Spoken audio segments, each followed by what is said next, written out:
Now to the latest on the war between Russia and Ukraine. Without offering any evidence, Russia's National Security Service is blaming Ukraine for a suspected car bombing over the weekend that killed the daughter of an outspoken supporter of Russian President Vladimir Putin.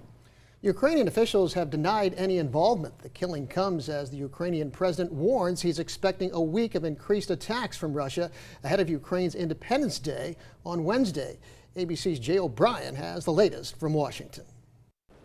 In a statement released by Russian media, Alexander Dugin, the Russian ultra-nationalist whose daughter Daria Dugina was killed in a suspected car bombing this weekend, is now claiming the Ukrainian government was behind the plot. It comes as Russia's security service, the FSB, made similar allegations claiming a Ukrainian spy is responsible for the deadly attack. Neither the FSB nor Dugin have provided any evidence to support their claims. According to Russian media, Dugina and her father had driven together to an event using his car, but she drove home alone, leaving some to speculate Dugin was actually the intended target. A political philosopher often called Putin's brain, Dugin has no official ties to the Kremlin, but was a key supporter of invading Ukraine and has been sanctioned by the U.S. for actively working to destabilize Ukraine. Ukraine denies it was involved in the suspected bombing, and some Russia experts say Russia's own security services could be behind the killing in an attempt to pressure Putin to step up his attacks on Ukraine. The U.S. State Department weighing in.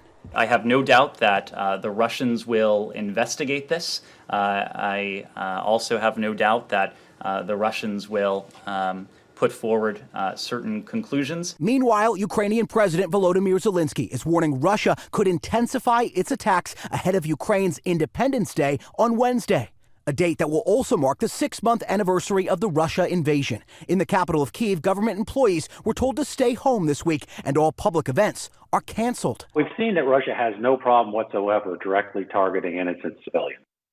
In a national video address, Ukrainian President Volodymyr Zelensky warned Russia may do something, quote, particularly cruel this week because of his country's Independence Day. According to the UN, more than 5,500 civilians have been killed in this war since it began. Jay O'Brien, ABC News, Washington.